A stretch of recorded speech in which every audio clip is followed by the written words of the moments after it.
Hola, bendiciones de Dios para ti. Bienvenido al estudio del Evangelio de Juan en una producción de la Iglesia Metodista de México, Templo del Divino Salvador en Querétaro, como parte del programa de estudio de la Escuela Bíblica Dominical para Aprender en Casa. En este video veremos el capítulo 18 del Evangelio de Juan, libro de estudio de nuestra Iglesia en el año 2020. Comenzamos. En este capítulo veremos los temas: arresto de Jesús, Jesús ante el sumo sacerdote, Pedro en el patio de Anás, Anás interroga a Jesús, Pedro niega a Jesús y Jesús ante Pilato. Arresto de Jesús. Habiendo dicho Jesús estas cosas, salió con sus discípulos al otro lado del torrente de Cedrón, donde había un huerto en el cual entró con sus discípulos. Y también Judas, el que le entregaba, conocía aquel lugar, porque muchas veces Jesús se había reunido allí con sus discípulos. Judas, pues, tomando una compañía de soldados y alguaciles de los principales sacerdotes y de los fariseos, fue allí con linternas y antorchas y con armas. Juan 18, 1 al 3. Jesús nunca pasó ni una noche en la ciudad de Jerusalén, en la ciudad amurallada. En la última semana de su vida fue a Betania y se quedó con sus amigos. Aún en esta última noche salió de la ciudad amurallada para ir al lugar llamado el Jardín de Getsemaní, como menciona Lucas 21:37. Querían apresarle, pero tenían miedo del pueblo, y por tanto no se atrevieron a detenerle en el templo ni en las calles de Jerusalén. El Señor cruzó el arroyo de Cedrón después de que Judas hubiese concertado un acuerdo para traicionarle. En su relato, Juan no incluyó la agonía en el huerto. Juan no registró su oración ni su sufrimiento extremo, sino que más bien habló de su gloria. Puso el énfasis en la deidad de Cristo, mientras que los otros evangelios acentuaron su humanidad. Recordemos que en incidentes previos, cuando los enemigos del Señor Jesús trataron de detenerle, él escapó, pero en este momento se expuso públicamente para que lo arrestaran. Según Lucas 22:52, Jesús dijo: «Como contra un ladrón habéis salido con espadas y palos». El evangelista Mateo, por su parte, dijo que mucha gente vino con Judas. La multitud sabía que Jesús había hecho milagros y creía que si traían con ellos una compañía de soldados lo suficientemente grande y bien armados, les sería posible capturarle. Pero Jesús, sabiendo todas las cosas que le habían de sobrevenir, se adelantó y les dijo: «¿A quién buscáis?». Le respondieron: «A Jesús Nazareno». Jesús les dijo: «Yo soy». Y estaba también con ellos Judas, el que le entregaba. Cuando les dijo: «Yo soy», retrocedieron y cayeron a tierra. Volvió pues a preguntarles: «¿A quién buscáis?». Y ellos dijeron: «A Jesús Nazareno».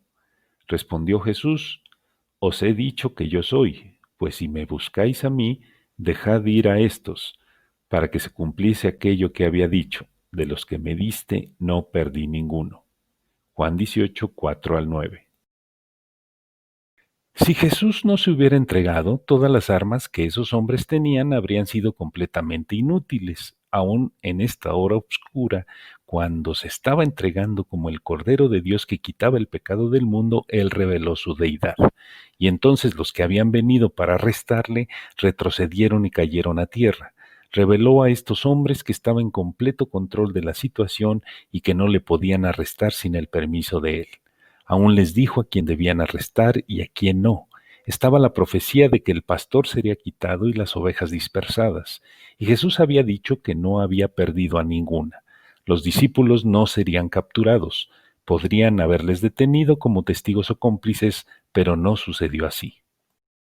Entonces Simón Pedro, que tenía una espada, la desenvainó e hirió al siervo del sumo sacerdote y le cortó la oreja derecha. Y el siervo se llamaba Malco. Jesús entonces dijo a Pedro: «Mete tu espada en la vaina. La copa que el Padre me ha dado, ¿no la he de beber?». Juan 18, 10 al 11. Lucas, el doctor griego, nos dijo que Jesús tocó la oreja de Malco y la sanó. Simón Pedro no fue arrestado porque Jesús había dicho de sus discípulos: «Dejad ir a estos». Él era allí la verdadera autoridad. Pedro era un buen pescador, pero no era un buen espadachín. Le cortó la oreja al siervo del sumo sacerdote, aunque quizá pretendía cortarle la cabeza. Nuestro Señor le mandó entonces a Pedro que envainase su espada. Anteriormente Jesús les había aconsejado tener espadas, pero era para que ellos se protegiesen y no para defenderle a él. En este momento Jesús se estaba entregando en manos de sus captores. Se estaba preparando, como dijo, para beber la copa que su padre le había dado.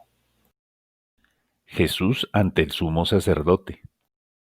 Entonces la compañía de soldados, el tribuno y los alguaciles de los judíos prendieron a Jesús y le ataron, y le llevaron primeramente a Anás, porque era suegro de Caifás, que era sumo sacerdote aquel año.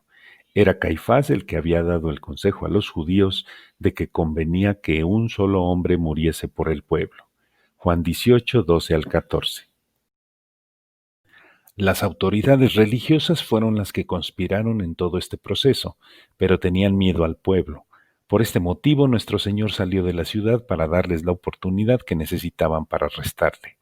Él era el cordero sacrificado, la oveja delante de sus trasquiladores, y no ofrecería resistencia. Le llevaron primero ante Anás. Solo Juan nos dio ese detalle, seguramente porque estaba en una posición como para observar detalles que los otros no verían. Anás había sido el sumo sacerdote y probablemente aún ocupaba las instalaciones del palacio del sumo sacerdote. Su yerno Caifás era el aceptado oficialmente por el gobierno romano, pero la verdadera cabeza del grupo religioso era el anciano Anás, quien sabía cómo falsificar una acusación contra Jesús para lograr que las autoridades romanas le aplicaran la pena de muerte. El juicio, pues, no fue nada más que una farsa. Pedro en el patio de Anás. Y seguían a Jesús Simón, Pedro y otro discípulo, y este discípulo era conocido del sumo sacerdote, y entró con Jesús al patio del sumo sacerdote. Mas Pedro estaba fuera, a la puerta. Salió pues el discípulo que era conocido del sumo sacerdote, y habló a la portera e hizo entrar a Pedro. Entonces la criada portera dijo a Pedro: ¿No eres tú también de los discípulos de este hombre? Dijo él: No lo soy. Y estaban en pie los siervos y los alguaciles que habían encendido un fuego, porque hacía frío y se calentaban, y también con ellos estaba Pedro en pie calentándose. Juan 18, 15 al 18. Es obvio que el otro discípulo mencionado era Juan, quien al parecer tenía buenas vinculaciones en Jerusalén y ello le permitió obtener un permiso para que entrara otro. Como Juan era conocido en estos círculos, el entrar allí no constituía ninguna sorpresa para nadie. Sin embargo, fue fatal que Simón Pedro entrara a aquel lugar. Juan podía entrar libremente, pero Pedro era un pobre pescador. Nadie le conocía y no podía entrar. Juan entonces le dijo a la mujer que estaba en la puerta que Pedro era amigo suyo, y entonces Pedro pudo entrar. Ahora Simón Pedro tenía mucho miedo. Juan se sentía cómodo allí, pero Simón Pedro nunca antes se había encontrado con esa gente. Ahora Pedro seguramente no podía estar mucho tiempo callado y simplemente tuvo que hablar. Recordemos que los otros evangelios, hablando de este incidente, nos dicen que las mujeres le reconocieron como Galileo por su forma de hablar. Es que hablaba demasiado y además seguramente estaba nervioso. Anás interroga a Jesús. Y el sumo sacerdote preguntó a Jesús acerca de sus discípulos y de su doctrina. Jesús le respondió: Yo públicamente he hablado al mundo. Siempre he enseñado en la sinagoga y en el templo donde se reúnen todos los judíos, y nada he hablado en oculto. ¿Por qué me preguntas a mí? Pregunta a los que han oído que les haya yo hablado. He aquí, ellos saben lo que yo he dicho. Cuando Jesús hubo dicho esto, uno de los alguaciles que estaba allí le dio una bofetada diciendo: ¿Así respondes al sumo sacerdote? Jesús le respondió: Si he hablado mal, testifica en qué está mal, y si bien, ¿por qué me golpeas? Anás entonces le envió atado a Caifás, el sumo sacerdote. Juan 18, 19 al 24. Jesús se sometió a esta clase de humillación. Sin embargo, él les llamó la atención sobre el hecho de que lo que estaban haciendo era ilegal y contrario a la ley mosaica. No tenían ningún testimonio de que él hubiera actuado mal y aún así le golpearon. Ellos eran los que estaban violando la ley. En primer lugar, ningún juicio debía comenzar de noche ni terminar de noche. Un juicio no debía comenzar y terminar en el mismo día. Tampoco debían golpear a un prisionero que aún no había sido declarado culpable. Juan señala que fue Anás quien ató a Jesús como líder de la conspiración y del complot. Pedro niega a Jesús. Estaba pues Pedro en pie calentándose, y le dijeron: ¿No eres tú de sus discípulos? Él negó y dijo: No lo soy. Uno de los siervos del sumo sacerdote, pariente de aquel a quien Pedro había cortado la oreja, le dijo: ¿No te vi yo en el huerto con él? Negó Pedro otra vez, y enseguida cantó el gallo. Juan 18, 25 al 27. Al estudiar los otros evangelios nos enteramos que Pedro salió y que lloró amargamente. Pedro era un hijo de Dios, tenía a Jesucristo en su corazón, y al darse cuenta de lo que había hecho, su corazón se quebrantó de dolor. Pero el Señor nunca le rechazó, sino que apareció personalmente a Pedro después de su resurrección y eligió a Pedro para predicar el primer sermón en el día de Pentecostés. Jesús ante Pilato. Llevaron a Jesús de casa de Caifás al pretorio. Era de mañana y ellos no entraron en el pretorio para no contaminarse y así poder comer la Pascua. Entonces salió Pilato a ellos y les dijo: ¿Qué acusación traéis contra este hombre? Respondieron y le dijeron: Si éste no fuera malhechor, no te lo habríamos entregado. Entonces les dijo Pilato: Tomadle vosotros y juzgadle según vuestra ley. Y los judíos le dijeron: A nosotros no nos está permitido dar muerte a nadie, para que se cumpliese la palabra que Jesús había dicho, dando a entender de qué muerte iba a morir. Juan 18, 28 al 32. Aquí estaba el que había venido para cumplir la Pascua y moriría en la cruz porque le iban a sentenciar a muerte. Pero, como querían comer la Pascua, estos hombres no entrarían en el pretorio, porque de acuerdo con la ley, si entraban en casa de un no judío, se contaminarían y no les sería posible comer la Pascua. Y no harían eso, eran escrupulosamente religiosos. Pilato sospechó que había algo malo en este asunto y trató de desembarazarse del problema. El problema era que querían la pena de muerte y tenían que admitir que no tenían autoridad para imponerla. Juan nos dijo que esto cumplió lo que Jesús mismo había profetizado, como menciona Marcos 10:33, que las autoridades religiosas judías le condenarían a muerte y le entregarían a los gentiles. Si los judíos hubieran detenido a Jesús y le hubieran condenado a muerte según la ley, le habrían apedreado. De acuerdo a las profecías, debía ser horadado, traspasado y levantado, y eso solo se realizaba por la agonía de colgar en una cruz. Los únicos que llevaban a cabo la muerte por crucifixión eran los romanos. Entonces Pilato volvió a entrar en el pretorio y llamó a Jesús y le dijo: ¿Eres tú el rey de los judíos? Jesús le respondió: ¿Dices tú esto por ti mismo o te lo han dicho otros de mí? Pilato le respondió: ¿Soy yo acaso judío? Tu nación y los principales sacerdotes te han entregado a mí. ¿Qué has hecho? Respondió Jesús: Mi reino no es de este mundo. Si mi reino fuera de este mundo, mis servidores pelearían para que yo no fuera entregado a los judíos. Pero mi reino no es de aquí. Le dijo entonces Pilato: ¿Luego eres tú rey? Respondió Jesús: Tú dices que yo soy rey. Yo para esto he nacido y para esto he venido al mundo, para dar testimonio a la verdad. Todo aquel que es de la verdad oye mi voz. Juan 18, 33 al 37. Pilato no podía creer que hubiera alguien que alegara ser el rey de los judíos, ni que ellos tuviesen la audacia de lanzar tal acusación. Pilato se encontró ante una situación difícil y quiso evadirse del problema, y quiso ayudar a Jesús. Estaría feliz si Jesús simplemente dijera que no era un rey. Jesús había apelado a la mente de Pilato, le hizo la pregunta lógica en cuanto al origen de su evidencia. Pilato se burló de aquello y dijo que eran los judíos los que habían lanzado la acusación. Entonces Jesús apeló al corazón de ese hombre. Le dijo que no asumiría su reino con maniobras políticas. Jesús había dicho que si su reino fuese de este mundo, sus siervos lucharían por él, así que no ofrecería resistencia. Pilato quedó perplejo por las respuestas de Jesús, quien le enfatizó que un elemento esencial de su reino era la verdad.